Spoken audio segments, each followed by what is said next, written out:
Hello everyone. So మళ్ళీ ఒక beautiful sari అయితే వచ్చేసింది అనమాట. సో ఇప్పుడు మళ్ళీ ట్రెండింగ్ అవుతున్న శారీస్ ఫుల్ మంచి కలర్ కాంబినేషన్లో అయితే వస్తున్నాయి అన్నమాట. సో మంచి ట్రెండింగ్ శారీస్ ఇది. సో శారీ అంతా కూడా బూటా వచ్చి సో బార్డర్ ఇలా వస్తుంది. సో కాంట్రాస్ట్ శారీకి బ్లౌజ్ బార్డర్ మొత్తం కూడా కాంట్రాస్ట్లో వస్తున్నాయి. సో శారీ అంతా కూడా ఇలా ఉంటుంది, బూటా వచ్చి ఇది బార్డర్. సో శారీ లుక్ అయితే చాలా బాగుంటుంది, గ్రాండ్గా చిన్న చిన్న ఫంక్షన్స్కి ఈ శారీస్ చాలా బాగుంటాయి.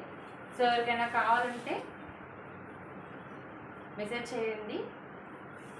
సో శారీ బ్లౌజ్ వచ్చి contrast, so contrast blouse, so చిన్న చిన్న బూటాతో సో చెంకి వర్క్స్తో శారీ బ్లౌజ్ అయితే వచ్చేస్తుంది, ఫుల్ కాంట్రాస్ట్ అనమాట. సో దీంట్లో కలర్స్ కూడా అవైలబుల్గా ఉన్నాయి. సో ఎవరికైనా కావాలంటే మెసేజ్ చేయండి. ఇది శారీ లుక్ అయితే ఇలా ఉంది. బాయ్ మరి.